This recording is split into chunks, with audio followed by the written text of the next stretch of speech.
We have an active shooter. We have an active shooter. Let's go ahead and declare this a mass casualty. Welcome to Active Shooter, a podcast that covers the whys, the hows, and the aftermath of active shooter and mass casualty events.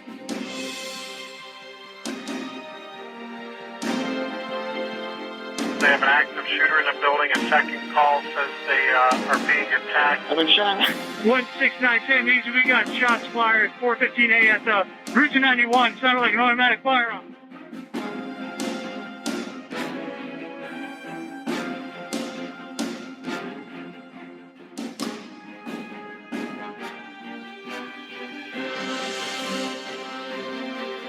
Active shooter, reports of an active shooter, active shooter. Active shooter mass casualty incidents. Thank you for listening. You are listening to Active Shooter, a podcast that may contain adult themes, explicit language, and graphic depictions of violence. Portions of this show may be traumatic for those under 18. Listener discretion is advised. Good evening, and it's great to have you with us here on a very busy Tuesday night. And we begin tonight with the headline that broke late today, and sadly, it is a familiar one. A school shooting, multiple injuries, this time outside Denver. And what is somewhat different about this case so far, there were two shooting suspects. A barrage of gunshots reported at a public charter school near the end of the school day, triggering a massive show of force tonight. Police, the ATF, the FBI. Officers taking two suspects into custody. Several people have been rushed to area hospitals tonight, and parents gathering a mile away, waiting for word on their loved ones. How do you explain the unexplainable, or move the immovable? How do you repair a system that is irreparable? Is it possible to unite those that can't even agree about the root of the problem, so to speak? Nothing we've done thus far seems to be working. Though the sentiment is nice in theory, thoughts and prayers most certainly won't solve anything. Arming everyone to teeth might get us somewhere, but at what cost? More human lives, senselessly lost to gun violence? What is ostensibly common sense logic to many, such as not handing over multiple firearms unchecked to someone with serious mental health issues, or out-arming the police, is inexplicably wrong to many others. The only agreement to be found among any end of the spectrum is this: something must be done, and the endless mass shootings must end. The shooting we are covering today at the STEM school in Highlands Ranch, Colorado, left one student deceased and 8 others shot with varying injuries. 6 of those injured were shot by at least one of the two shooters, while the other 2 that were injured were shot by a security guard employed by the school when he and the shooters exchanged gunfire. For continued clarity, we will use pseudonyms for both shooters. The shooters will be referred to as Daniel and Ed. Thursday, May 9th, 2019 wasn't a typical spring day in Highlands Ranch, Colorado. There was a chill in the air, and fog covered for most of the day, at least when it wasn't raining or borderline storming. Despite the bleak weather conditions, the students at the STEM school located at 8773 South Ridgeline Boulevard in Highlands Ranch were wholly unbothered by the occasional bursts of thunder and lightning. For reference, the school is a K-12 charter school, and STEM is an acronym that stands for Science, Technology, Engineering, and Mathematics, and the school curriculum focuses mainly on those subjects. Approximately 1,850 students attended the STEM school during the 2018-19 school year. There was never a school resource officer or police officer on duty, but rather, the charter school enlisted the services of a private security company instead. The end of the school year was drawing to a close, with a mere 3 days left before summer break. And many students were eagerly planning what to do with their temporary freedom from their studies. The knowledge that always lurked in the back of the young minds, knowledge that they could find themselves in the midst of a school shooting, was real, yet somehow unimaginable. However, imagining the destruction of a mass shooting, compared to the very tangible feeling of paralyzing fear of actually experiencing it, are vastly different. Nothing, no active shooter drills or practice can ever truly prepare anyone, especially a child, for the angst of surviving a mass shooting or mourning someone murdered in a mass shooting. The mind can often take a few moments to process what the body already knows to be true. And so often in mass shootings, the body has already settled into fight, flight, or freeze mode, while the mind is still catching up. In this instance, many students believed the shooting was initially a senior prank, which is so disturbing to think anyone could play such a prank, but this only illustrates the lengths the mind will go to process terror unfolding before their eyes. Towards the tail end of the day, at about 1:53 p.m., innocence was shattered, as the possibility of a school shooting became painfully indubitable. Daniel and Ed, each carrying a pair of firearms, concealed in a guitar carrying case, entered the STEM school by way of the middle school entrance. No one checked with the boys to determine who they were, why they were entering the school in the middle of class, or any other questions. Their backpacks and guitar cases weren't screened or searched, even though school officials had plenty of reason to do so. There had been multiple reports of a potential school shooting, which should not ever be taken lightly. It is worth noting that this shooting, like nearly every other we've covered, was pre-planned and carried out with forethought. There were many signs that this calamity would take place. The evening before the shooting on May 6th, Ed texted Daniel a statement along the lines of taking revenge the following day at school. Any further communications are unknown at this time. On Thursday, May 7th, Ed did precisely what he said he would do. At 10:30 a.m. that morning, Daniel was in photography class when he suddenly rose and told his teacher he needed to leave because he was feeling sick. Daniel left the school with another friend, only to return a short time later.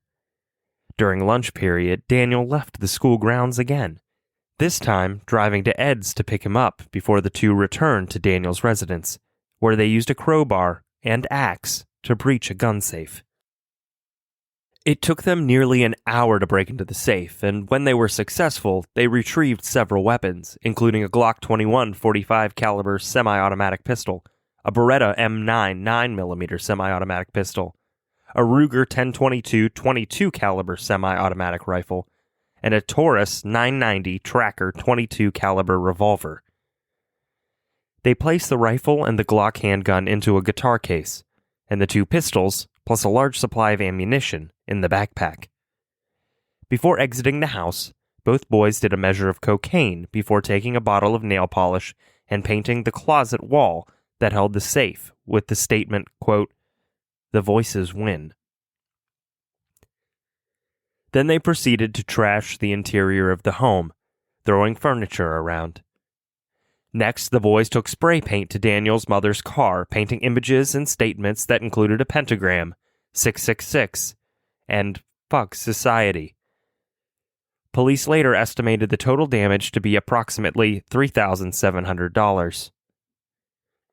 From there, they drove to the school and, as mentioned, entered through the middle school entrance. Daniel entered his British literature class in room 107, where 29 of his fellow students were either watching the movie The Princess Bride or silently dozing off, as many students tended to do when the lights go down and a movie goes up. Daniel quietly walked in, set down the guitar case, and then approached teacher Lauren Harper and stated he didn't feel well and needed to leave. Teacher Harper later stated she didn't think twice about letting Daniel leave because he looked like he was, quote, about to pass out. He left the room and re-entered moments later with Ed. As they walked back into the classroom, Daniel managed to pull a magnetic strip from the classroom door, which essentially stopped it from opening from outside of the classroom.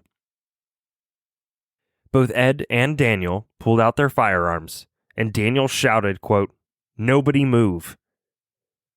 It must have been quite the sight, startling and yet utterly horrifying at the same time. Seeing two of your peers, one with a Nirvana hoodie and one wearing a white hoodie with a heart and writing all over it, and both wielding a gun, hollering to stay still. One student, Lucas Albertoni, was attempting to belly crawl across the classroom, seeking the shelter of anywhere outside the classroom of terror. Unfortunately for Lucas, Ed happened to catch sight of him, and he immediately pointed his gun, telling him not to move. Lucas, begging for his very life, pleaded with Ed to reconsider. But Ed was having none of that. He had passed the point of no return, and had no intention of stopping now. Ed shot Lucas 3 times, striking him once in the finger, once in the leg, and once in the shoulder. Lucas survived, but he continues to live with 2 bullets lodged in his body.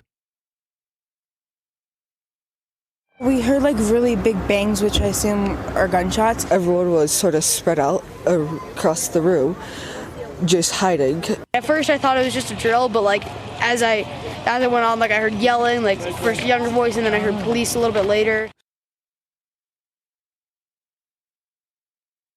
Though the time it took to process what was happening may have seemed brief, students instantly jumped into action, and Daniel was disarmed by 2 students, while Ed was apprehended by school security guard Shamson Sundara.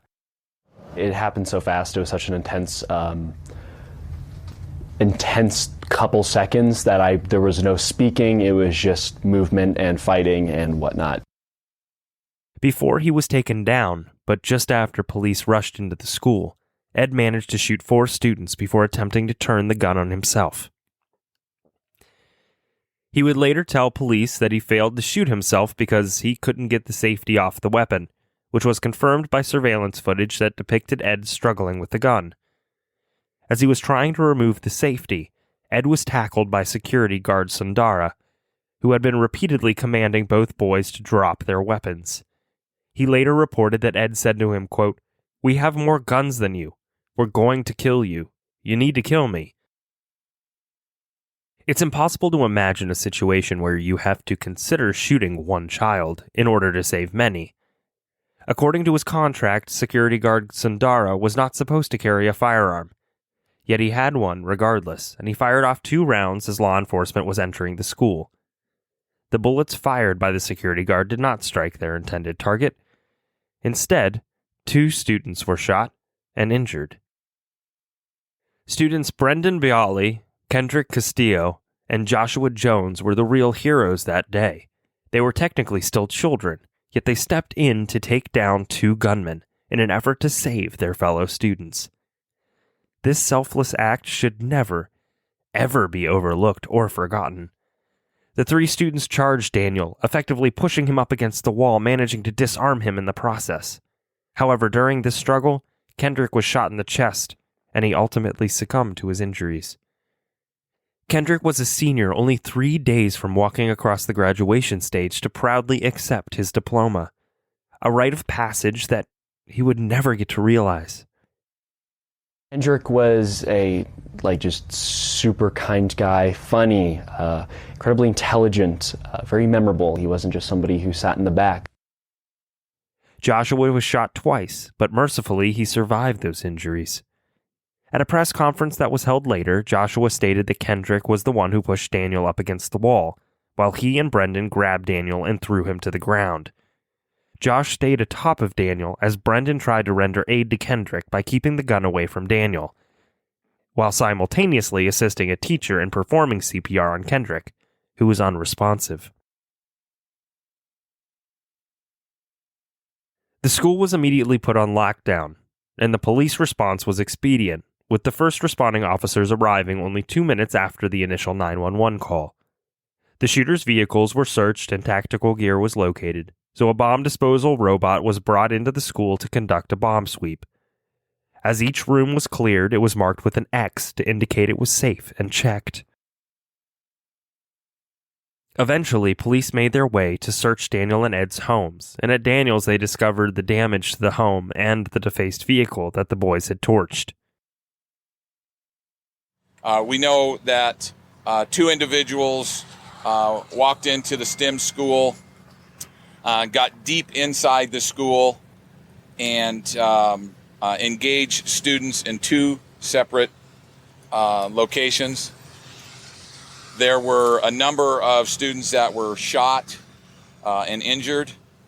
About almost immediately as the first gunshots were fired, the school notified the dispatch center through our communications center that there was a shooting at the school. About 2 minutes later, first deputies arrived and engaged the suspects. We currently have 2 suspects in custody. I'm not releasing their names at this point.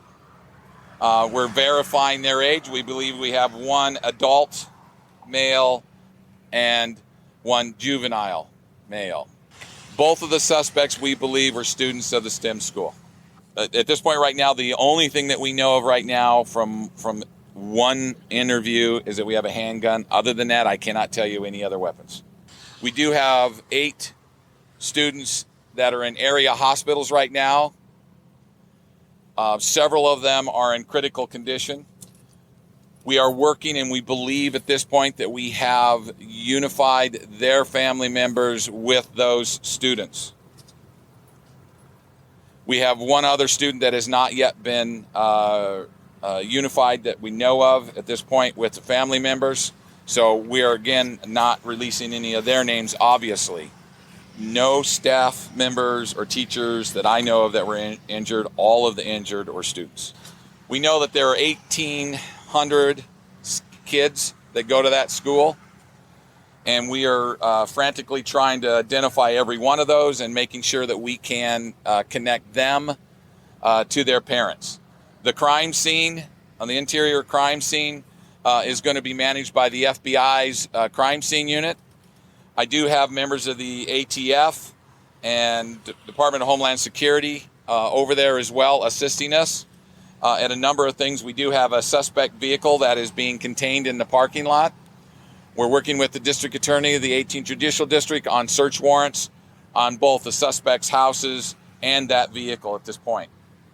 We're slowing everything down right now. We do know that we do not have any other suspects. We have all the people that are involved.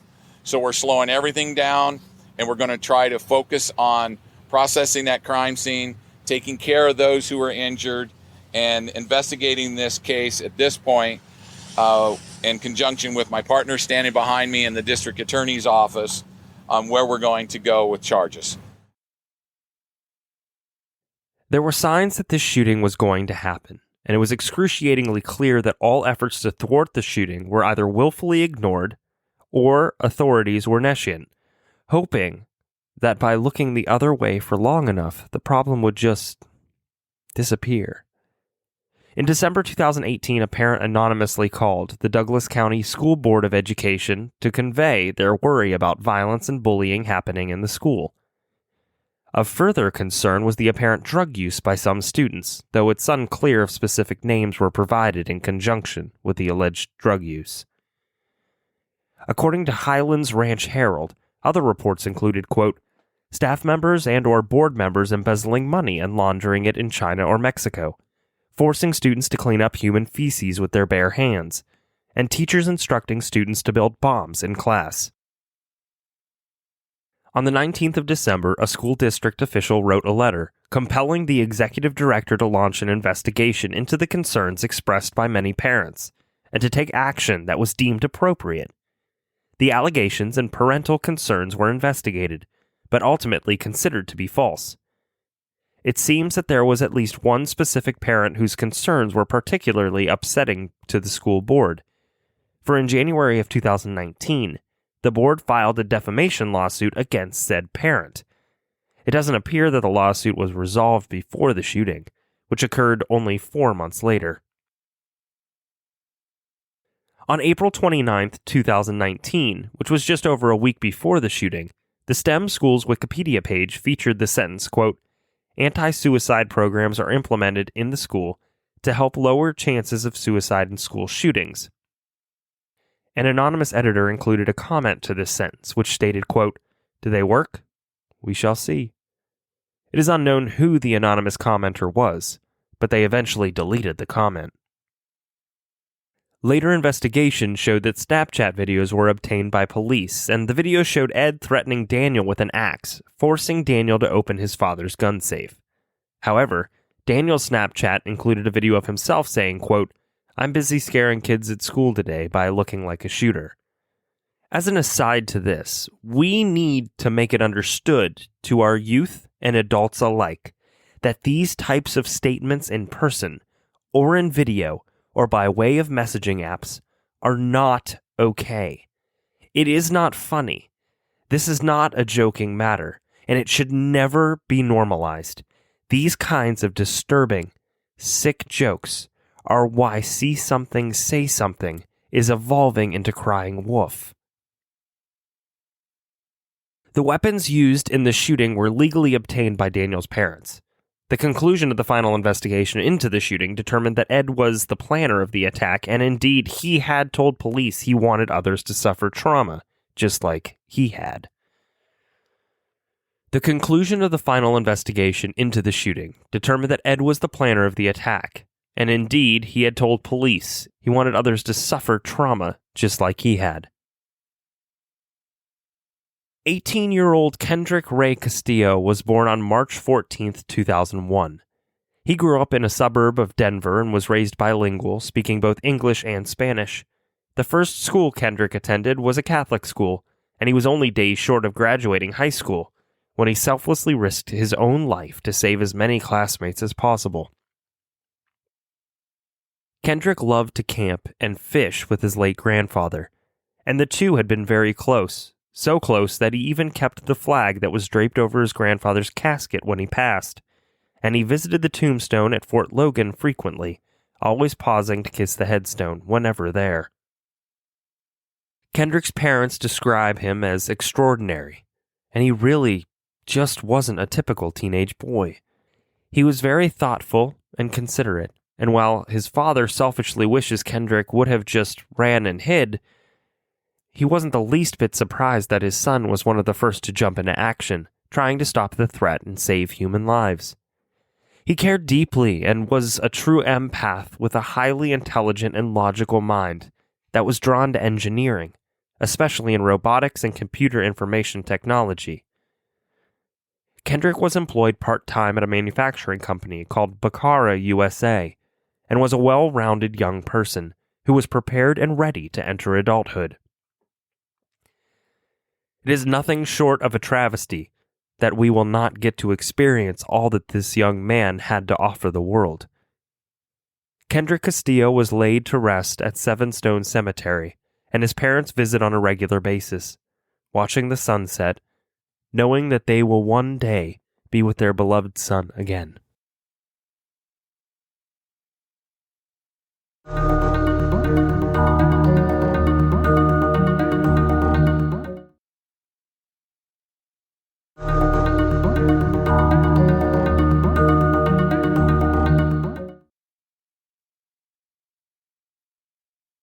"16-year-old Ed was born on April 14, 2003, and was in the process of transitioning from female to male, and preferred male pronouns. Ed's father was a twice-deported, undocumented immigrant from Mexico, and he had an extensive criminal history ranging from 2008 to 2017. Ed's mother was a hard-working woman who worked locally as a hairstylist. A friend of Ed's later reported that Ed didn't get the support he needed from his parents, and his transition was a struggle. Teenage years are incredibly difficult to navigate without the added anxiety and stress that comes with being a transgendered person in today's world. Ed did have a social media presence and often belligerently tweeted about other STEM students and commented things such as, his mother didn't like the new him, feelings were temporary, and about how he missed his father. Ed's father was 33 and his mom was 32 years old when their son committed the shooting. They were very young when they had Ed, and they likely struggled very much as teen parents. The couple married in Castle Rock, Colorado, and had 3 children, including Ed, who was the eldest, and another son and daughter. On August 22, 2008, Ed's father was charged with attempting to kidnap, failing to stop for police, and menacing with a weapon after he threatened his wife, then girlfriend, with a knife. He posted bond, and while awaiting trial, he was again taken into custody on February 3rd, 2009, after failing to appear before a court official. At that time, he indicated to the court that he'd rather stay in jail because he struggled with alcohol and drug addiction, and figured the best chance he had at getting and staying clean was locked up. In September of 2009, he was sentenced to 15 months in prison and domestic violence counseling after he pled guilty to menacing with a weapon, and the rest of the charges were dropped. On July 29, 2009, Ed's mother was granted permanent full custody of the 3 kids, and about a year later, his father was deported back to Mexico. Ed's mom filed for divorce on November 19, 2014, and in the petition, she claimed that her husband had traveled between Mexico and Colorado many times, illegally. Because he was so transient, she was never able to pin him down long enough to serve him with the divorce papers. However, the court finally granted the request on May 11, 2015. On December 27, 2016, his dad was discovered in Castle Rock, Colorado, and was arrested on a fugitive from justice warrant out of New Mexico for a domestic violence charge. He was taken into custody on April 21, 2017 by ICE and subsequently deported. Ed frequently posted about his parents and home life, including his frustrations with both, as evidenced by posts stating things like, quote, "I wonder why my dad left." In 2017, Ed's father illegally re-entered the country and was subsequently deported again. Only 11 days before the shooting, Ed had posted online how much he missed his dad, though he had a long history of drug and alcohol abuse and violence towards Ed's mother. For her part, Ed's mother claims that her ex-husband beat her on a weekly basis, and her children often were witness to both physical and emotional abuse. She testified that she didn't want to break up her family, and that is why she struggled with leaving, which is very common in domestic violence cases. Ed's mother continued by recounting the abuse her ex wielded against her own children, including Ed's father whipping Ed with a belt, and on another occasion, Ed confessed to his mother that he believed his father had sexually abused him during a trip to Mexico.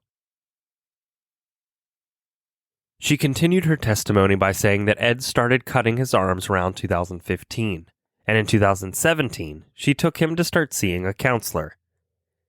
She admitted that during the years Ed was struggling the most, she was going out with a new boyfriend all the time, and left Ed alone to babysit his siblings nearly 2 or 3 times each week.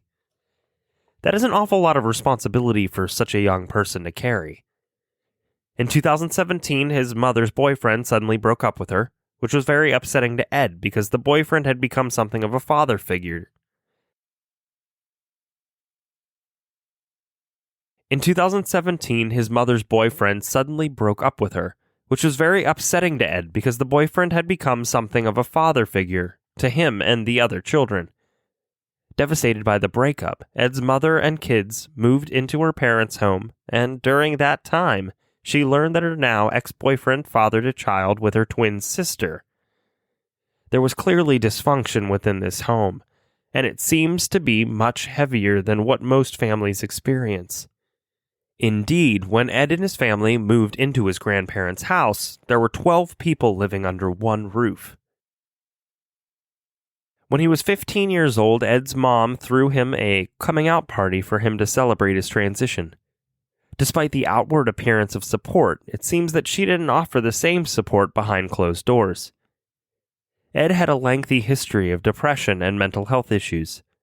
During 2018 alone, he was hospitalized 6 times within 7 months due to self-harm.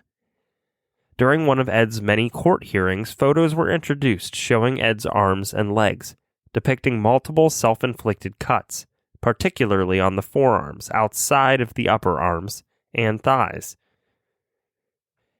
Some of Ed's behavior could certainly be attributed to typical teenage angst, and also the fact that he had a lot to deal with emotionally as a young person transitioning.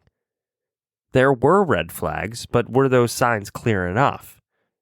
Perhaps if Ed had a more stable home life and proper mental health intervention, this story could have a different ending.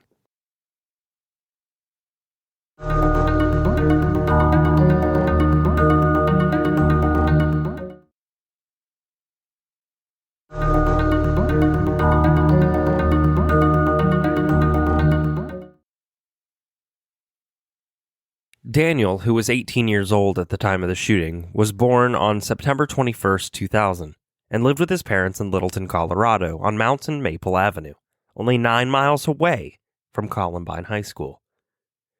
Daniel, while seemingly more stable than Ed, suffered his own mental health issues, and he too frequently took to social media to express himself.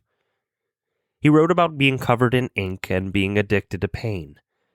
A neighbor reported that Daniel was a good kid from a well-liked family, and the sentiment seems to be confirmed by others as well. However, one friend reported that Daniel did have some issues with another student, allegedly due to his being on the smaller side.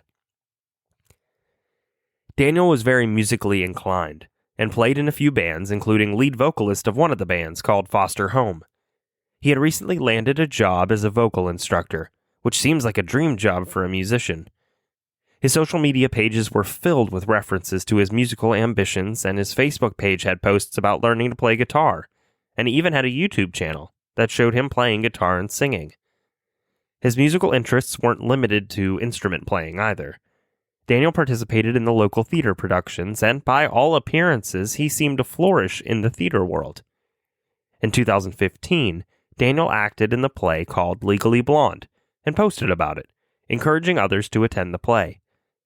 Other productions that Daniel was involved in included Guys and Dolls Jr. and Les Miserables, and he even submitted a resume to the show The Walking Dead, hoping for a chance to appear. While it doesn't seem like he ever heard back from the show, it also doesn't seem to have affected Daniel's aspirations for a career in entertainment. For Halloween in 2012, Daniel dressed as fictional supernatural character Slender Man. Slender Man originated as a creepypasta internet meme, but became far more well-known after the 2014 stabbing of a 12-year-old girl, perpetrated by her two 12-year-old friends. The young girl was stabbed 19 times after the other girls claimed they were forced by Slender Man to kill their friend. Otherwise, Slender Man would murder their families. The girl survived her injuries, and the two attackers were tried in court. If you're interested in learning more about the Slender Man phenomenon, there are numerous podcasts and documentaries that provide extensive coverage. Daniel had many other interests, including skateboarding and playing paintball, and he was even talented enough to make his own custom longboard. He had little to no criminal history, only showing a ticket out of Douglas County on February 13, 2018 for speeding. Daniel wasn't on anyone's radar, and doesn't seem to have displayed any of the red flags we've come to associate with active shooters. Daniel's first court appearance was on Wednesday, May 8, 2019. He appeared before the court with long, partially dyed pink hair that swept over half of his face, concealing his eyes. I am entering this protection order. It's mandatory pursuant to 18-1001. It says that you shall not harass, molest, intimidate, retaliate against, or tamper with any of the witnesses to or victims of the act you are alleged to have committed. The victims were named in the mandatory protection order, the specific people that you shall not have any contact with. You'll stay away from their homes. You'll stay away from any other location that they are likely to be found. You'll not contact directly or indirectly any of those folks that were named in the protection order. And you shall not communicate with them. You shall not possess or purchase or control a firearm or any other weapon. You shall not possess or purchase any ammunition. You shall relinquish, appreciating that you are currently in custody, any weapons that are in your possession. We'll talk about that in just a minute. You shall not possess or consume any alcoholic beverages or other controlled substances. And you may not return to the STEM school located at 8773 South Ridgeline Boulevard. You also may have no contact with the co-participant. Are there any questions about this protection order? Violating this protection order, Mr. would result in additional criminal charges.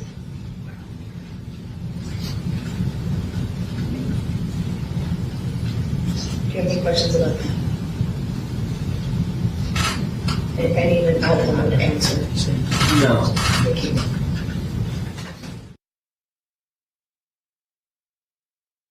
Daniel was held with no bond in jail on 30 counts that included 1 count of first-degree murder and 29 counts of attempted first-degree murder.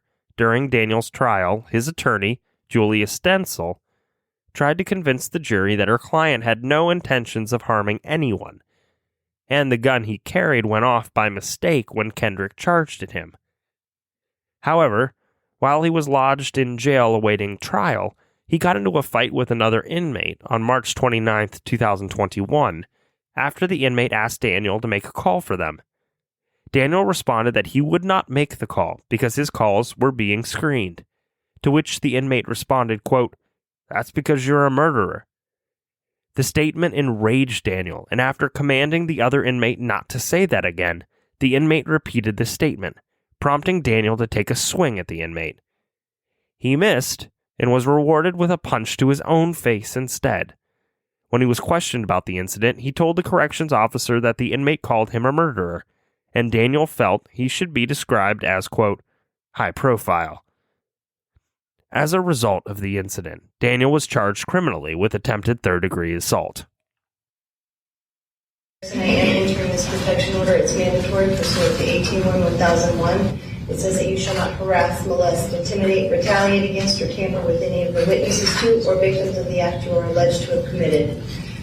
The victims were named in the mandatory protection order, the specific people that you shall not have any contact with. You'll stay away from their homes. You'll stay away from any other location that they are likely to be found. You'll not contact directly or indirectly any of those folks that were named in the protection order. And you shall not communicate with them. You shall not possess or purchase or control a firearm or any other weapon. You shall not possess or purchase any ammunition. You shall relinquish, appreciating that you are currently in custody, any weapons that are in your possession. We'll talk about that in just a minute. You shall not possess or consume any alcoholic beverages or other controlled substances. And you may not return to the STEM school located at 8773 South Ridgeline Boulevard. You also may have no contact with the co-participant. Are there any questions about this protection order? Violating this protection order, Mr. would result in additional criminal charges.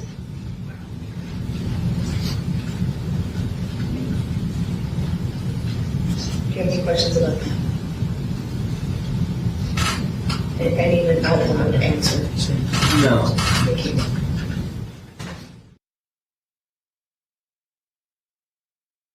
During the 3-week trial, Ed testified against Daniel, while attorney Stansel attempted to argue that her client's judgment was severely deficient due to his extreme drug use, which included using THC, cocaine, and a cough syrup-like drug. On June 15, 2021, Daniel was found guilty of 46 counts that included arson, criminal mischief, and criminal attempt to commit murder in the first degree. Extreme indifference. The other 2 charges were sentence enhancers for charges of violent crime causing death or serious bodily injury, and violent crime using a weapon. He was sentenced on September 17, 2021, to serve the balance of his life in prison, without any possibility for parole. Additionally, Judge Teresa Michelle Slade tacked on hundreds of years to the mandatory life sentence. For his part, Ed was tried as an adult for the shooting. He claimed to investigators that he committed the shooting in retaliation against classmates who were bullying him. He further stated that the world was a cruel place, and he wished to inflict pain on all that had done him wrong. Police would later clarify that the motive, quote, went beyond bullying and involved revenge and anger towards others at school. Ed was sentenced on Friday, July 24, 2020, to life in prison with the possibility of parole, after pleading to 17 counts, including first-degree murder, 6 counts of attempted murder after deliberation, attempted murder extreme indifference, second-degree assault, conspiracy to commit arson, conspiracy to commit burglary, conspiracy to commit criminal mischief, possession of a weapon on school grounds, possession of a handgun by a juvenile, 2 crime of violence sentence enhancers, and the rest of the charges were dismissed as part of the plea agreement. He was sentenced to life in prison with the possibility of parole after 40 years for the murder charge and an additional 38 years for the remaining counts. Because he was a minor at the time of the attack, the judge was required to include parole as a part of Ed's sentence, which is due to a recent change in Colorado law, which requires juveniles to be allowed to apply for a program to be eligible for parole after serving 25 years. During his sentencing hearing, Ed apologized to Kendrick's parents and other students that were harmed, both physically and emotionally, in the shooting. Kendrick's father gave a very powerful and moving victim impact statement where he told Ed that he will never forgive him, and, quote, "I condemn you to hell. I will never forgive you. I hate you." We all have the unique ability to help prevent such a catastrophic event from happening. If we keep our eyes and ears open and never hesitate to report when something or someone just doesn't seem right. It is our sincerest wish that there will be no more active or mass shooting stories to tell. We pray that love will prevail over hate. Too many have died. We should say to ourselves, not one more. In the meantime, we urge our listeners to stay aware of your surroundings and keep in touch with your loved ones. If you see something, say something. You never know how many lives you'll be saving.